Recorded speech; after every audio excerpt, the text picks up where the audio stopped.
Uhuru, brothers and sisters and comrades. This is Omali Yeshitela, chairman of the African People's Socialist Party, and I'm leader of the Uhuru movement and the International African Revolution. Today, I want to talk to you about something that we're all familiar with, and we are constantly being refamiliarized with this issue because it has to do with colonial murder. And it is colonial murder that has been legalized by the colonial system itself in terms of the treatment by the colonizer of those of us who are colonized. And as you know, the colonizer is that force, that foreign and alien force that comes to dominate and control the lives of African and other people as an alien and foreign force. So this is what we're dealing with. And we're dealing with, of course, within the context of the trial that was begun on the 29th of March of Derek Chauvin, who is a colonial soldier, a domestic colonial soldier that's called police in the United States. And we say that he's a domestic colonial soldier called police. That's what we are saying, because everyone has noted that the way the media and the rulers of this country characterize Chauvin is a former police officer. That is distancing the police or the state itself from the offense that it has committed against African people. And it is an offense that is ubiquitous. It happens all the time and everywhere. And so we have seen this trial of Derek Chauvin as something about justice for us, justice for just us. Here we go again. And we say, here we go again, because on the 29th, we saw the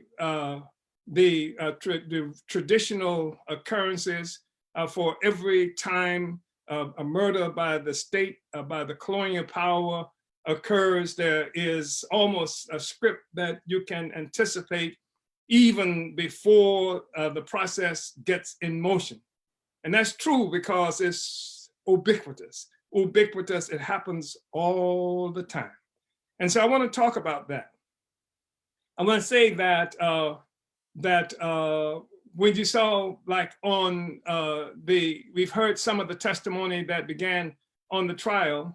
We heard the dispatcher woman, a sister it seems, who said that initially she had to call the police, her sergeant, because she thought that the screen was frozen when she saw this man Chauvin, this colonizer, this colonial thug, dressed up in the uniform of the domestic colonial military force in our communities, on this man's neck for such a long time, and the man was not moving. She says she thought that something was wrong with the video, that the video had frozen. And so she asked somebody if the video had frozen, only to be told that it wasn't.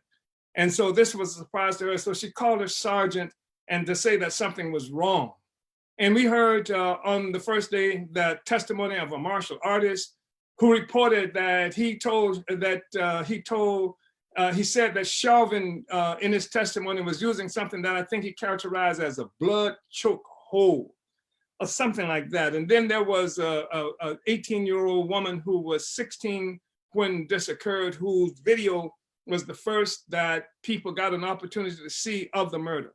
And listening to the young woman and listening to the person who was a martial artist, who was like an expert in things like chokeholds, testify. And it was striking because it was clear that both of them were ashamed, and they both felt inadequate. They felt that they should have been able to do something, and they did not do what they thought they should have done, except the young woman did video. And the man, the martial artist, was yelling and trying to get them to stop killing George Floyd. And of course, they didn't stop, and they didn't. They did execute George Floyd right there in the middle of the streets. And this, of course, has led to an extraordinary outpouring of resistance throughout the United States. This is part of what's causing a problem for them in Minneapolis at Hennepin Court, where this farce that they call a trial of Derek Chauvin is happening. This is what made it necessary for them to actually take Derek Chauvin to trial. We've seen it over and over again when the police has killed somebody. In some instances, it's gone weeks and sometimes months before anything is done by the state to deal with the cop who murdered it. And the only reason it did go is because people worked really hard to get the videos out, and people around the country and around the world was able to see it. And that put the colonial power in this political situation, this contradiction, that in order to validate themselves, they had to file some kind of charges against the policeman, against the soldier who committed the offense against the African. So here we have the situation where this young woman who took this video has a real serious responsibility for the outpouring, the resistance that stemmed from it. But it wasn't that alone. And we need to say something about that, because part of what we've seen is that it's clear that the colonial powers cannot rule in the same old way, that they used to be able to execute us in this fashion. And what has been happening for a while now is the masses of African people have been rising up, and where we can't get justice, what we would characterize as justice in the colonial court, even if we don't understand that this is a colonial court and we are colonized. And the colonizers, in order to maintain their control, maintain their rule, maintain their resources, have now used these courts and the law for the purpose of making that, of keeping this thing stable. And so even if people have not recognized this a colonial court, they understand increasingly that the white man will not give you justice. And of course, the white man is the colonizer. And so we saw that in various other places after court, either the courts of rule, either grand juries, which are part of the system of what they refer to as the justice system, have ruled unfavorably in a way that satisfies the requirements, the immediate obvious requirements of colonial domination of African people, the need for the colonial state to keep us under lock and chain. Then we see these rebellions have occurred by African people that colonize ourselves, who are not calling ourselves colonizers, but are rising up against all of these instruments of suppression, oppression, that maintains the status quo, that maintains our poverty, our servitude. And so increasingly, the colonial powers cannot rule in the same way. And that's true in Hennepin as well.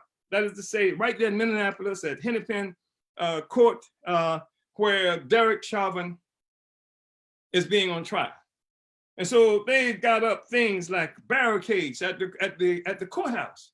And this is not the first time we've seen this. We've seen them do this in various other places. We've seen this doing this all the way back to O.J. Simpson, before the jury could come back with the verdict, that they put up barricades to make sure that they call out National Guards and other specialized military forces to make sure that the colonized African people are going to be contained. This is a real serious kind of movement, where now the state, the colonial state, the colonial power has to be concerned. Where in the past they could do this, they could hold public lynchings, they could hold public lynchings that were not supposed to be legal lynchings, and then they could hold legal lynchings and not have to be concerned about any kind of unrest, any uprising by masses of the colonized people. But that's changed. And this is really something that is problematic for them. And this is something that we must understand, that the struggle of colonialism, the struggle of the colonized, our struggles are really responsible for contributing to this destabilization of the whole colonial system.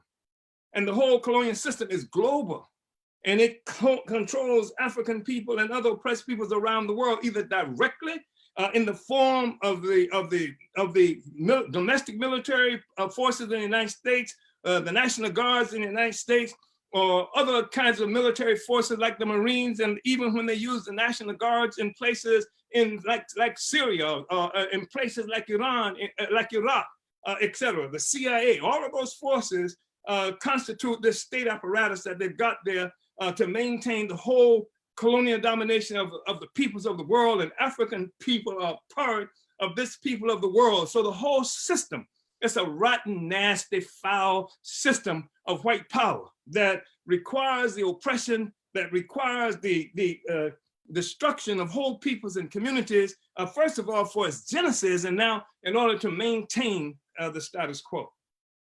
And increasingly, it is necessary for all of these systems to be expressing themselves. The wolf has to bear its fangs and show evidence of its existence in order to maintain the status quo. That's a good thing.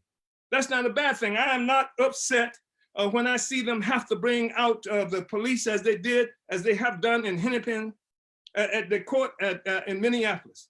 I'm not upset when I see that it becomes necessary once they kill a colonized, oppressed person for them to have to bring out all kinds of military forces. It is a statement that the colonized are coming to life, that the critical force that is necessary to destroy a social system based on genocide, based on rape and pillage, based on starvation of the vast majority of the peoples of the world. It is something that this system cannot operate in the kind of security that it used to operate in the past. So I am not dismayed when I see them. I recognize that it's necessary, and increasingly the colonized ourselves are recognizing that it's necessary, that we cannot be controlled, and that the system has a problem trying to contain us, that the system has to bring out the army, all these forces in order to carry out this blatant and public injustices against us.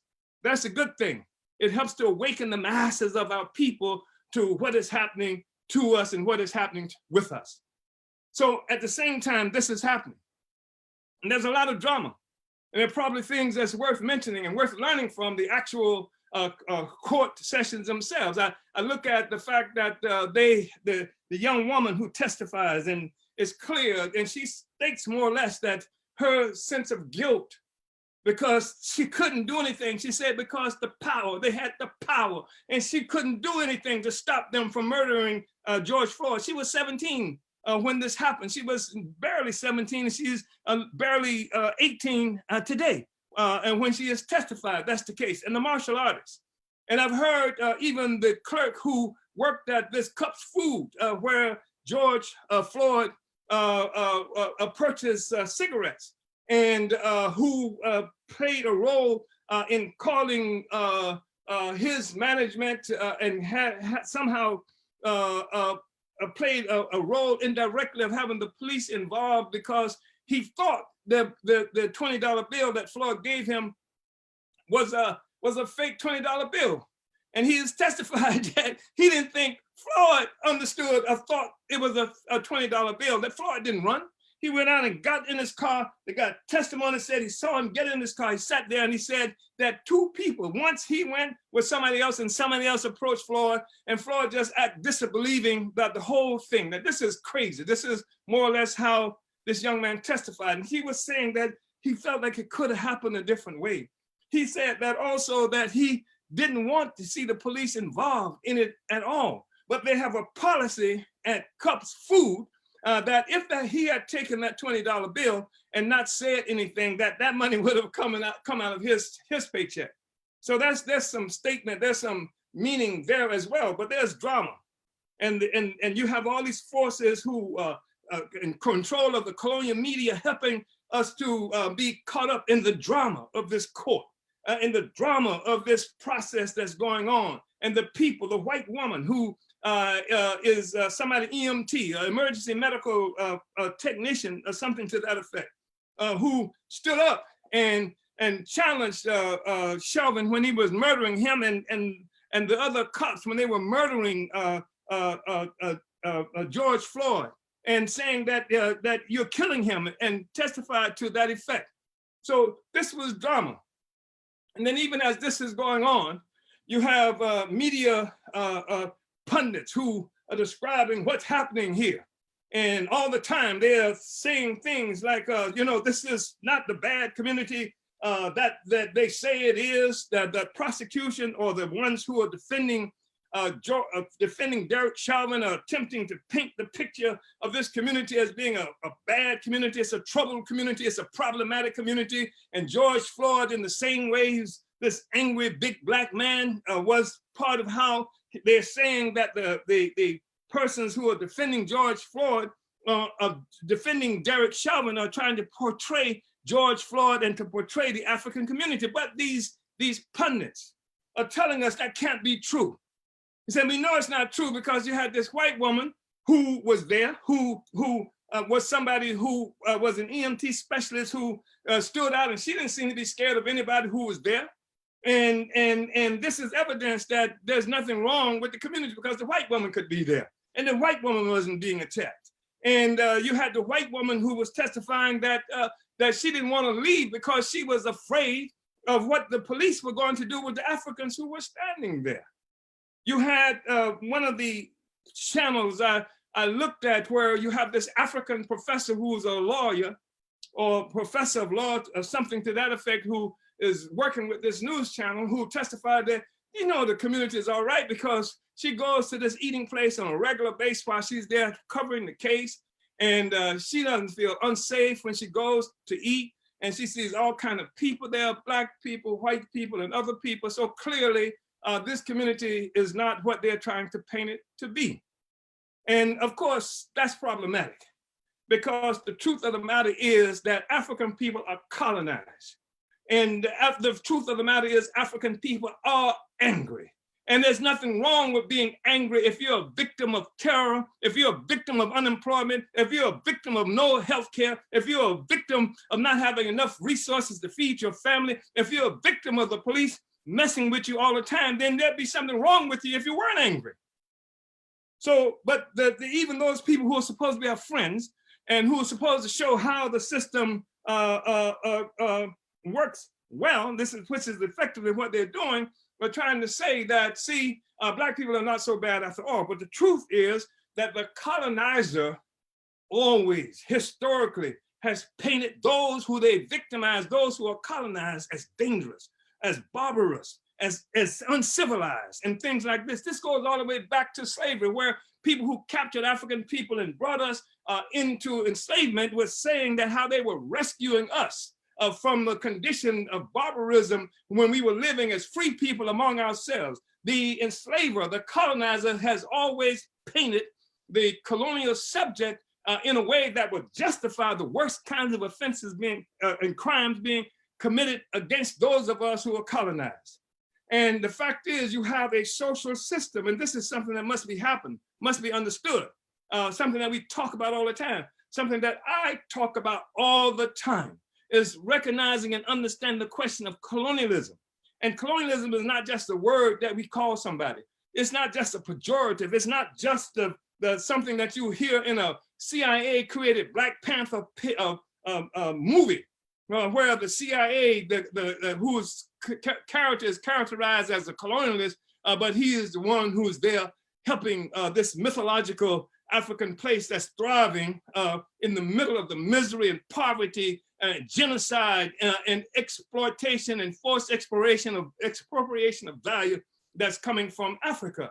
So the reality is that we live with this kind of situation that uses various kinds of force to control us and has concocted this mythology of who we are as a people to justify its oppression and exploitation of our people. But this is what must be understood, because it's a whole system. And if you have a system that comes into existence through the colonization, the colonial slavery of Africans in the first place, and then other peoples around the world, they don't just control Minneapolis. They don't just control something that's happening in England.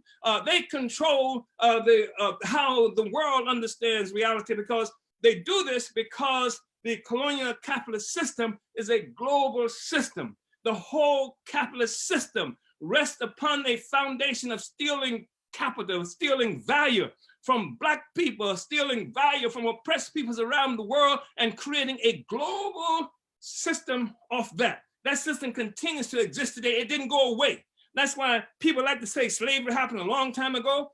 Killing the indigenous people of the Americas happened a long time ago. The colonization of oppressed people in places like New Zealand and all these other places happened a long time ago. But the reality is we're still living with the consequences of that because the system is still in place that continues to bring life to those who are the colonizers and take life from those who are colonized. That is a condition of the relationship. You cannot have colonialism. If you destroy colonialism, you destroy the colonizer and the colonial subject as well. Those who are colonized and those who are the colonizers are destroyed with the destruction of colonialism. And as long as you got colonialism, you got the colonized and you got the colonizer.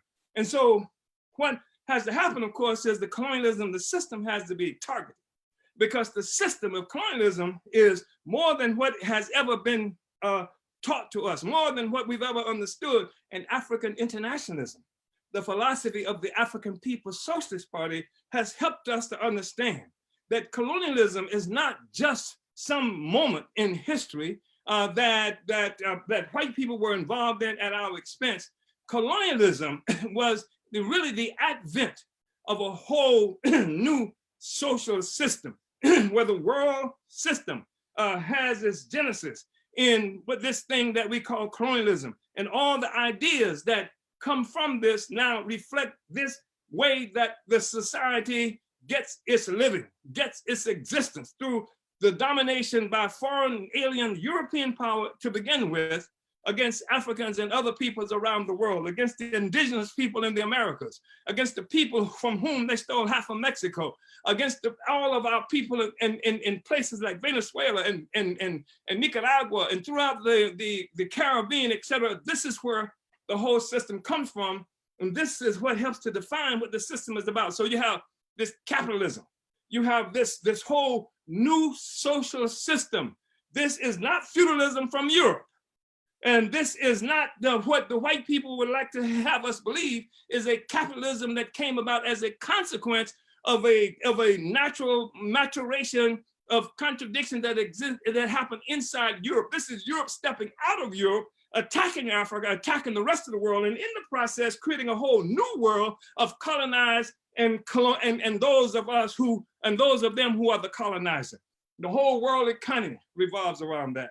And this is where you see the source of ideas that reflect this relationship. You don't have ideas that in a system based on slavery that speaks to freedom, that promotes liberation. No, if you got a system based on slavery and colonialism, the ideas that come from that system, taught in all of its institutions, come from that. And even that's not enough, because an idea by itself cannot work. It cannot hurt us. It cannot harm us. The fact is that once you break away in this system, the system, it is a system. It is a colonial system. It's not a colonial idea. And so the system punishes those who move away from the ideas that do not support the existence of the system and the relationship that the colonizer has to the colonized. If you can't get the wrong answer, you can't get the wrong answer on a test. If you're in high school, you can't wear your hair a certain way. You can't act a certain way, because the system will punish you if you do that. You can't say that I love Malcolm X. You can't say anything that I love Che Guevara. You cannot say that I love Comrade Maduro in Venezuela. You cannot hold up any force like that, because to do so will make you punished. They will get you punished by the system. You can't say I love revolution. You cannot say those kinds of things without punishment. You can't even talk on the medium that we are using right now to have this discussion without concern that the rulers would cut you off from this discussion, because you get punished if you say the wrong thing, if you break out of the matrix that has been created by colonialism for all of our relationships, including our thinking process, including the preachers who you love so much. None of them can say stuff. Look at what happened to this man who was Barack Hussein Obama's preacher, where Obama was there for something like 20 years sitting up and didn't know what the man was saying when the question came up, when the man was criticizing US colonialism and saying to the effect, God damn America. So this is what he was saying. This is what we are talking about. So, but the truth is that the colonized masses of people are rising up. And this speaks certainly to the demise of colonialism, that the social system, no matter what they do, it is going to be destroyed by those of us who are victimized by colonialism. So, and the system is aware of that. So what you think about it, how you interpret, how you understand this reality, how the world understands this reality is something that we are involved in a struggle around as well. So here's what we've seen. Here you have this pending trial. I'm looking at this on the 29th of March, where the trial is to begin. And you see an array, you have as many media forces out there with cameras and microphones and things like that, as almost as they are protesters. And in the middle of this group of people, you see a part of the kind of industry that has emerged around the murder of Black people, because it's so ubiquitous. It's an industry that's surrounding us. And in the middle of these protesters, of these media forces in front of the Hennepin courthouse, you see Ben Crump, the lawyer, and you see Al Sharpton, the great civil rights leader. And there were some other people engaged in this public performance. And so you hear the lawyer and Trump and others who are around them declaring that this trial of Derek Chauvin, it will serve as a referendum on justice in America. That somehow America has the ability to redeem itself depending on what it does with this trial of Derek Chauvin. And in fact, the way this discussion is going, it's almost like they're begging America to live up to what is supposed to be its ideals, to give us, throw this dog a bone, some kind of bone, so that to validate the system itself. And so they're saying that this is going to be the referendum. They had testimony at this press conference for a cousin of George Floyd. And so, and then they got on their knees and on one knee with Sharpton and Crump and some of the others, where they were going to be on their one knee for 8 minutes and 46 seconds. That was because there was a misunderstanding that was the length of time that Derek Chauvin was on the neck of George Floyd when it was actually 9 minutes and 29 seconds that he did this. And so they were to show through this dramatic thing just how long it was, and to show clearly that nobody could be on one knee on somebody's neck for 9 minutes or for 8 minutes, as they thought, in 46 seconds, without the intent to kill the person that they were dealing with. And that was dramatic, and that was true. Clearly, it couldn't happen in that way. But the point is that the way this was happening is that there's this whole notion that somehow this is the key thing, that this trial, whatever happens with this thing with Derek Chauvin, was going to be the referendum and determine whether or not there's any kind of justice here. And then there were militants outside, protesters saying more or less the same thing. And that this one time will be the one to determine whether there will be justice for Black people in this country. And the thing that was probably the most true thing that came from them was we heard people beginning to say that there are two types of justice in the United States.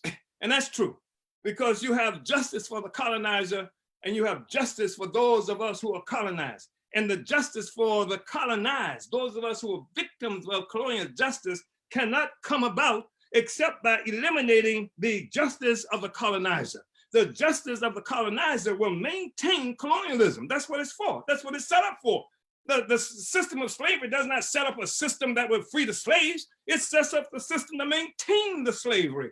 And this is what we're looking at when you look at the court system in this country and all of the various kinds of institutions that have been established for that purpose.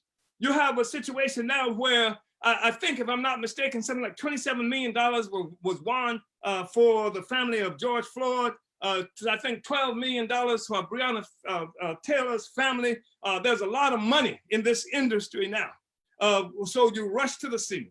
And and these lawyers, and the lawyers, what they do, they have a role and responsibility, and civil rights leaders, of locking our people into an assumption that there's some redemption for America, that somewhere you can find your way out of this by going to the courtroom, by getting some justice in the courtroom. And even if the situation is such that the system, that the colonizers assume that the amount of people so outraged and moving around this question around George Floyd makes it necessary for them to do something to Derek Chauvin, they'll do it. The system, the state will protect the state. The colonial state, the colonial apparatus, and the state is that organization of coercion. It's that bureaucracy and that organization of coercion that includes the police and the military and the court system and all of that. It's that organization. That's what the state is. And it's there in order to protect the status quo, to protect the ruling class, to protect the system of oppression that exists there. And yes, if it becomes necessary, if they think that the masses are becoming so conscious that they are moving against the system itself, they'll sacrifice Derek Chauvin. They'll throw him to the wolves. And they've done it before on other occasions.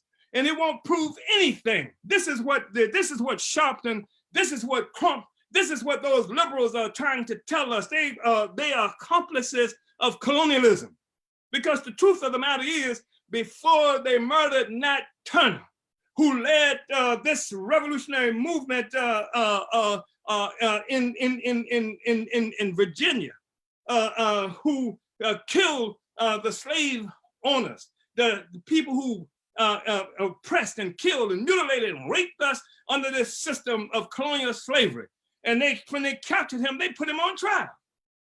And he was found guilty in the trial. But even if he had been found not guilty in the trial, the system of colonialism will still be the system of colonialism. It still dominates our people. It's a foreign and alien power with the ability to bring us up before itself, to define whether or not we are legal or not legal, whether we are good or we are not bad or good.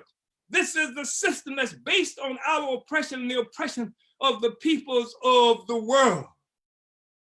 And it's a sleight of hand that they are using when they tell us that we have to concentrate on the legitimacy of the justice system, the legitimacy of America, depending on what happens at this trial.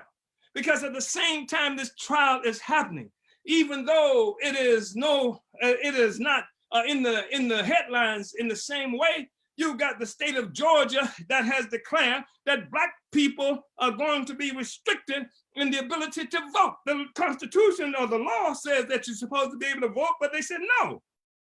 They said you can't even give water to somebody standing in the line. And what they've got is a situation where the average time of an African standing in line to vote is something like an hour, where it's in a matter of 6 to 10 minutes for white people.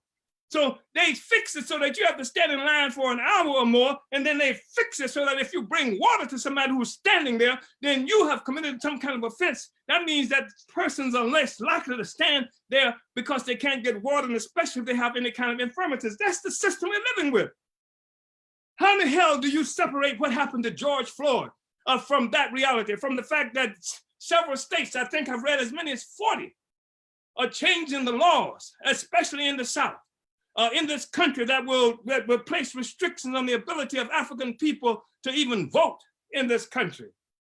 How does that relate to the case of George Floyd? How does what happened to George Floyd have something to do, make a determination around that fact? How does the fact that we have a situation where African people, even during this period of COVID, 2 to 4 times greater likelihood of being affected by this virus? How does that relate to the fact that we have a 7-year lifespan, less lifespan than the average? That's in the United States. But if you go to other places where colonialism exists, like in Sierra Leone, you've heard us talk about it, where the average lifespan might be 37 years. How the hell what does Derek Chauvin and George Floyd have to do with that? We're looking at a system that came into existence through taking away the rights and freedom of African people, and even the freedom to think, so that you have people who are afraid to think thoughts that will go against what white power has said you are supposed to be thinking about. This is the system of colonial domination. that we live with. And we have people like the liberals who come out. And like I said, there's a whole industry. When Africans get killed, people make a lot of money. Some people, a handful of money. People, you got people who, African people who lived in obscurity for most of their lives. Never been anybody, never been anywhere, never been in the newspaper, never been on television. And suddenly, because they've lost a loved one, they're thrust into prominence and they become important. And what they say seems to mean something. And politicians drag them out and have them say this and have them say that and pretend that they are somehow for our people because they've dragged these poor people out who they've given some sense of significance by killing their children, killing their loved ones and things like that. This is a system of colonialism that we're up against. And as I said, there's a whole industry that revolves around them murdering our people. You know, when I talked about the $27 million I think was paid to Floyd's family, or the $12 million that was paid to the family of Breonna Taylor, and the fact is that happens all around the country. And the cities don't have to even worry about it coming out the budget because they're insured for that. So the police can go out and kill people, and it's cheaper to kill us, to keep us under control, than it is to have any kind of justice, as they would characterize it, occur for us. This is the reality that we are living with.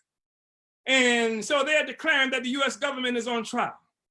And we declare that the US government has been on trial for a long time by those of us who are colonized. And we have had you on trial. That's what happened in Cuba. That's what happened in Vietnam when the Vietnamese people had to fight against first the French colonialism and then you. That's what happened in Algeria when the people in Algeria had to fight against the French colonialism and now having to fight against US and world neo-colonialism.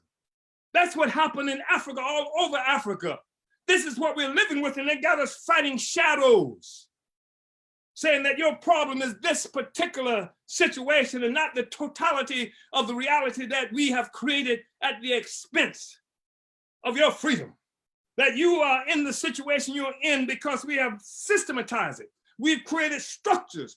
We created ideas that justify it. And everybody who participates in these structures and everybody who submits to these ideas participate in, and sometimes ourselves, in the dominance of colonialism over the rest of us.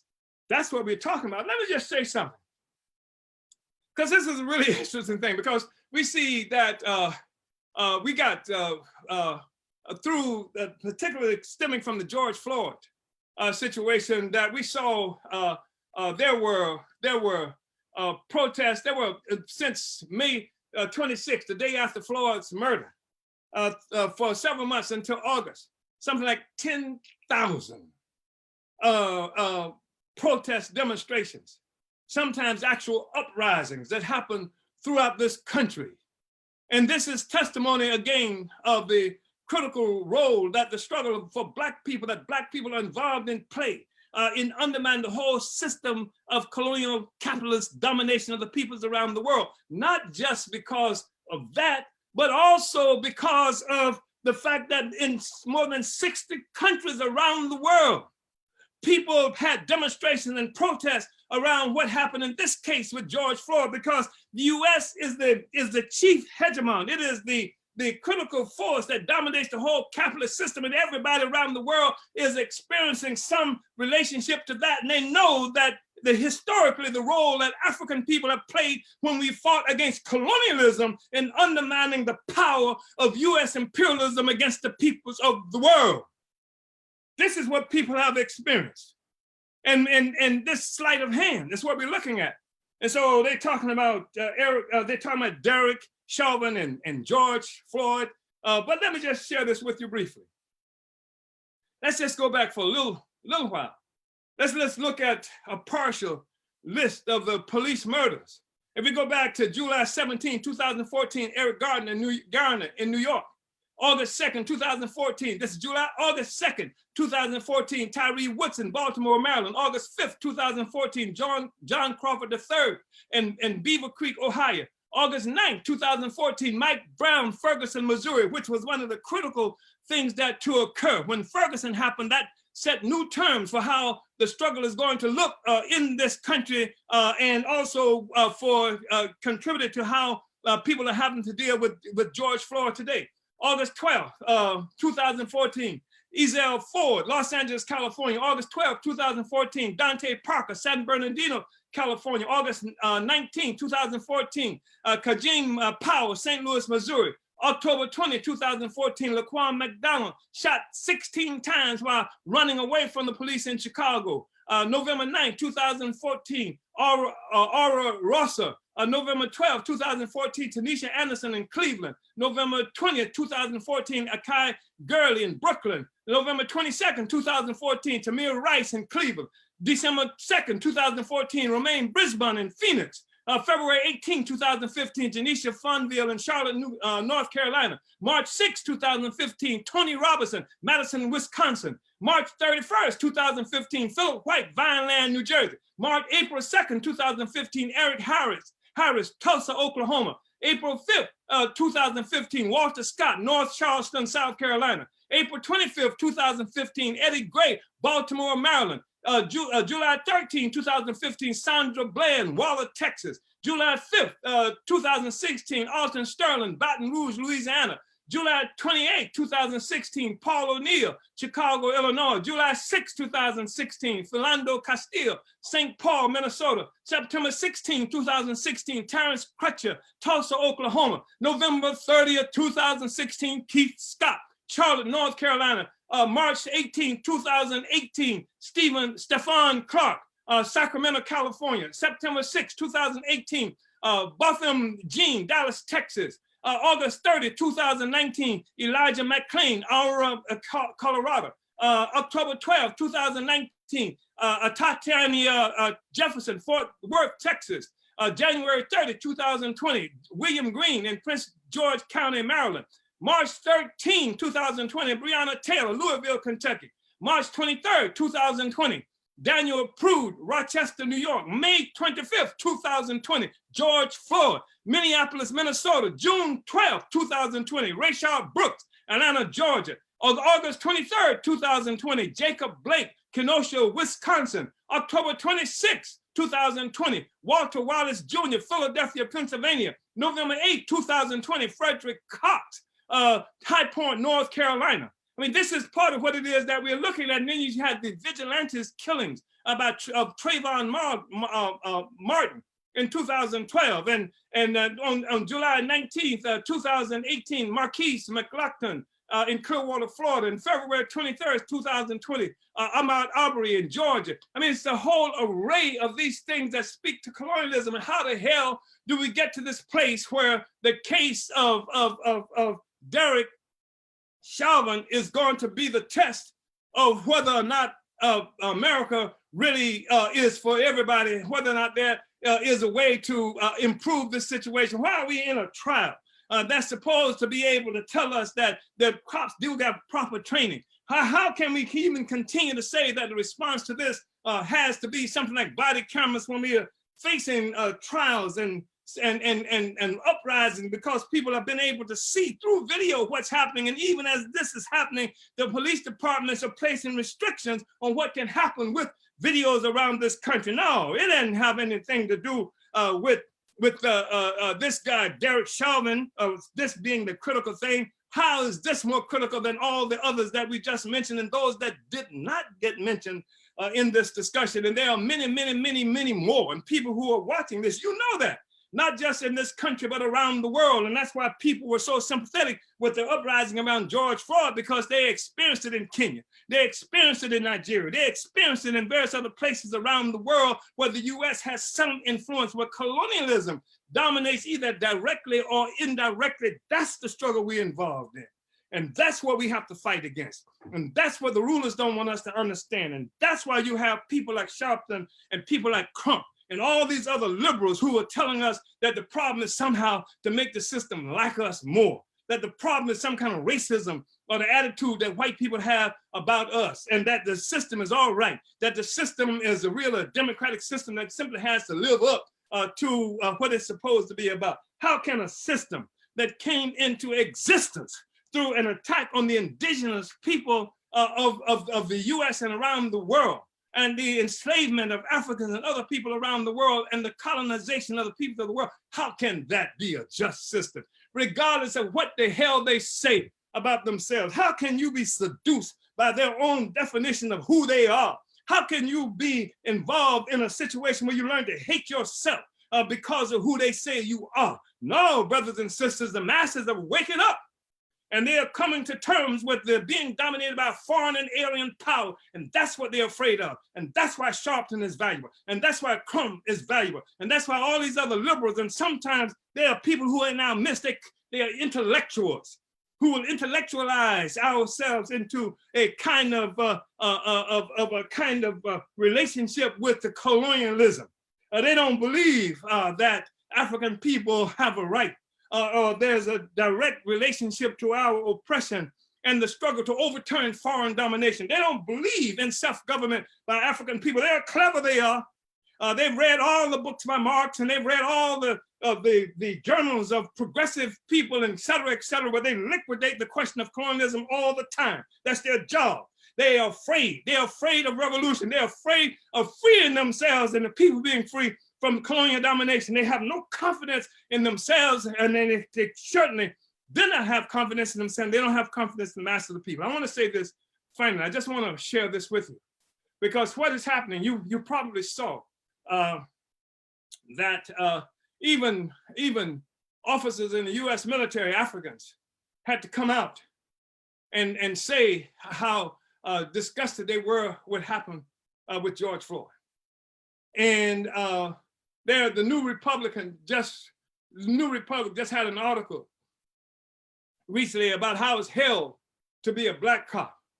And some of this relates to what happened to George Floyd, but also it relates to the reality that being a colonial subject in a colonizer's military force, you get treated like a colonized person all the time. The state is set up to oppress and the colonized, to oppress Africans, to oppress those who it dominates. So you can even be in their military as these Black cops are, and being treated like dirt, treated like trash. And so they complain about how bad they are. And then in the city of St. Petersburg, Florida, where I'm living now, they have this concept of some heroic 12. These are cops, African cops. They're heroic because they stood up and put up with all of the garbage and nastiness and nigger calling and things like that that existed in the police department of St. Petersburg. And while masses of African people in St. Petersburg, Florida, were rising up, fighting against the state, fighting against colonialism, they are heroes because they stood up inside the police department and took all the nastiness inside the police department that the masses of the people were refusing to take outside the police department. So they are heroes. This is what the system does. It will reward you for being for it. It will reward you for your loyalty. And even if you don't get rewarded at the moment, they'll dig you up when necessary and then reward you. Even though they had the police who beat up John Lewis and Pettus Bridge, going into Selma, beat him, clubbed him into the ground. Police did that. That was no Martian. These were not priests, this was the police who did that. And now, the same state now will hold him up as this glorified person. Why? Because he submitted to beatings peacefully, and they call it getting in good trouble, because you don't fight back, because you're on your belly, because you refuse to look at colonialism as the problem, and you keep our people locked into this myth that somehow there's something good, there's something gracious, there's something holy about submitting to the worst kind of terror being committed against Black people, but we don't do that anymore. And so you have in Tampa, Florida, just something to look at. There's a cop who was fired in Tampa. His name, ironically, he's an African. His name is Delvin White.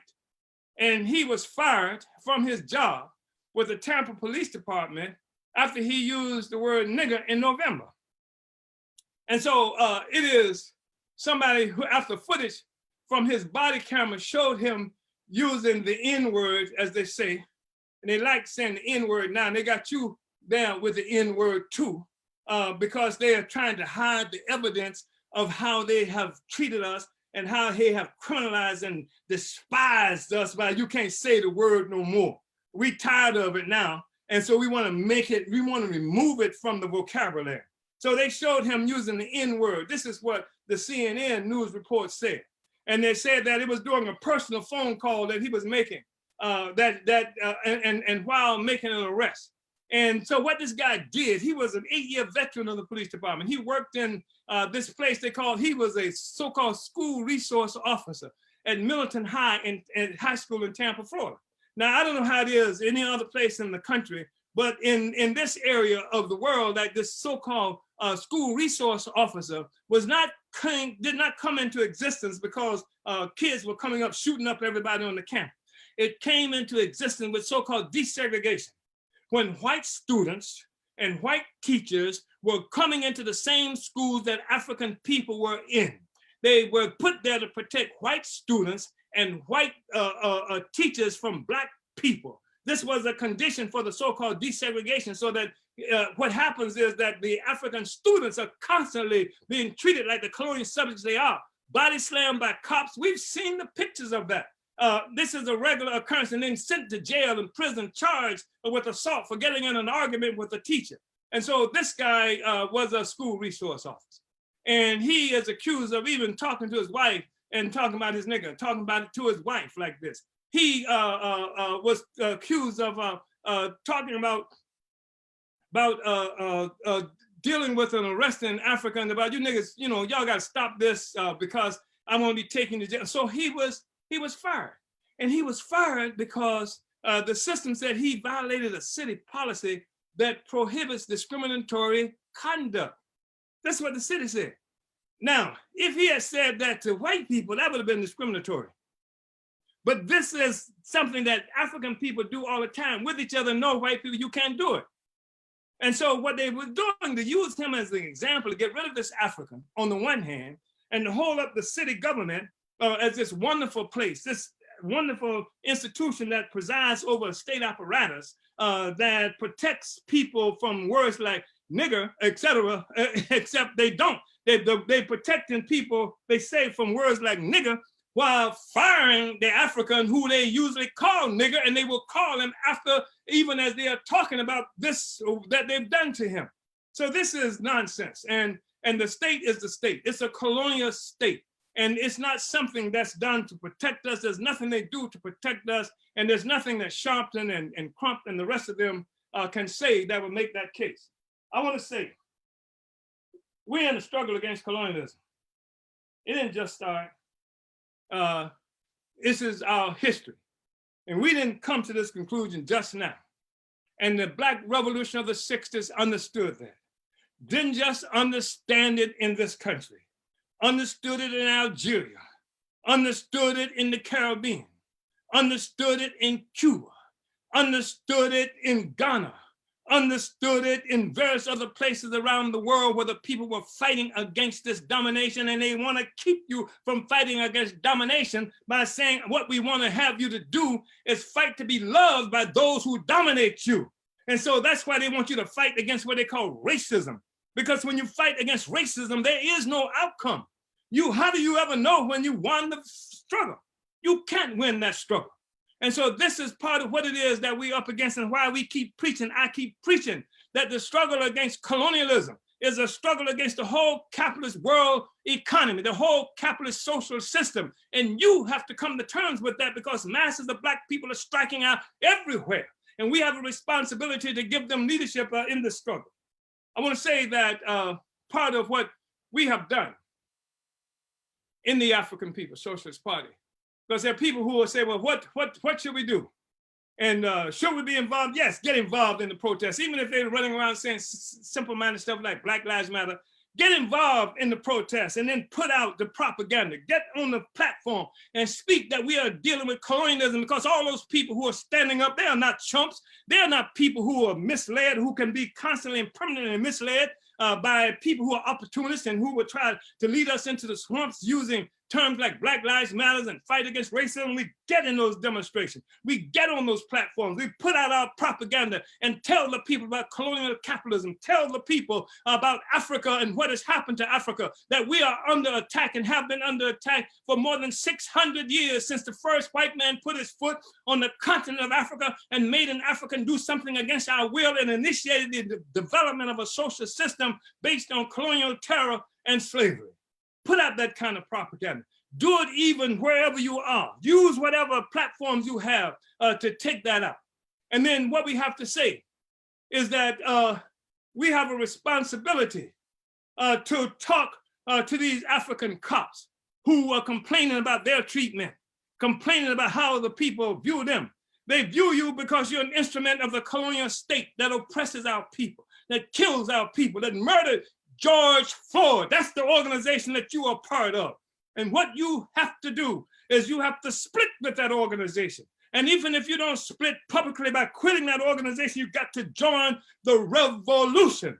You have to join the party. You have to become a part. When I say the party, I'm talking about the African People's Socialist Party. You have to become a part of that reserve force that when we talk about a Black community control of the police, you need to be there because you have certain kinds of experience that we are going to be able to use under our leadership, not under the leadership of the colonial capitalist power that exists today. This is what part of what it is that you have to do. And all of us, wherever we're located as organizers, we need to begin to create and deepen this split that exists between the African colonial subjects who are part of the colonial apparatus that's oppressing and killing us. And then put out public statements denouncing what it is that they're doing and calling on them to break with them, calling on them to join the revolution, calling on them to feed us information, calling on them to join the African People's Socialist Party and revolutionary organization. This is what has to happen. You must begin to do that. You have a responsibility. You can't just sit up there and create your own little internal police organizations where you're trying to improve situations for yourself. Or you said, I tried to stop the cops from doing that this time. The way you stop it is you engage in the struggle against the colonialism that's responsible for it. You join the party, you join the movement, you join the revolution. You become spies inside the organization. And it's our responsibility to put that kind of propaganda out wherever we are located. And among other things, what this will do is contribute to deepening the split inside the police, the state apparatus, the colonial state apparatus. Every colonizer should be suspicious of every colonized cop who is a part of that state apparatus. They must have to be concerned about whether that cop is working for African people or that he heard our message are working for and with them. This is what has to happen. So I want to just share this with you quickly. And this is, again, the African People's Socialist Party has a 14-point working platform.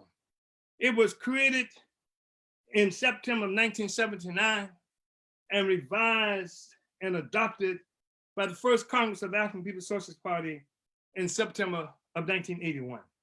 It's all about struggling against colonialism. It's all about the unity of Africa and African people. But this particular point 8, we want the immediate withdrawal of the US police from our oppressed and exploited communities.